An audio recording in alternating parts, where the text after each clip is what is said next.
Good morning from the Century Farmhouse Maple Woods.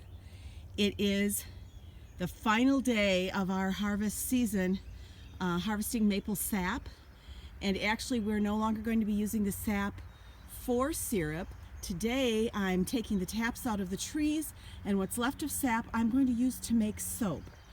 If you're not really familiar with the Century Farmhouse soaps, for the last almost 20 years I've been making soaps with remnants of maple sap.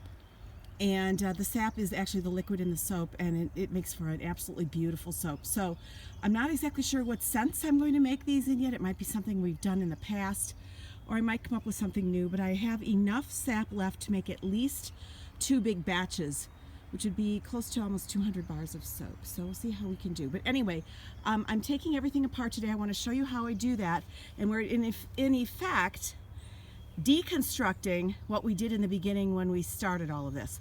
So I'm going to take the top off of this.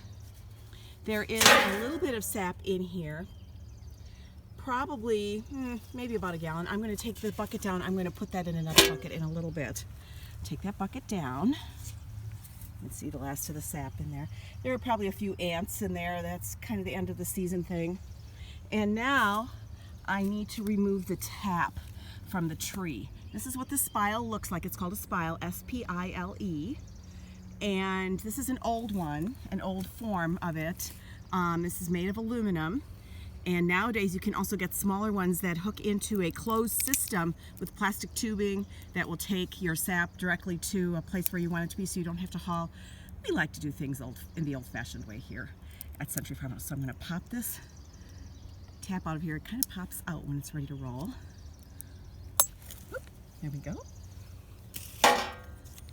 And this is what the hole looks like. We tap in maybe about 2.5 inches, drill in the spring early when the sap's just starting to run. And when you do that, if it's a warmer day, the sap actually just drips right out of there. This is what the spile looks like. And then that hook actually just kind of rolls around, and you can set that where you need it to be. Now, when you tap the tree, ideally, we haven't tapped, we tapped last year, but then a couple of years ago we didn't tap, and we haven't tapped all of our trees in the last couple of years. So, let me put this away. There is actually a way to tap, and you look at where your last tap was. Here's one from a couple of years ago. You can see it has all grown back. And generally what you do, this might be better on another tree, is you're going to look for where your last tap was. So next spring we're going to be looking at this hole, and because the sap runs down from the top of the tree, we're going to be looking to place a hole above where we put this one.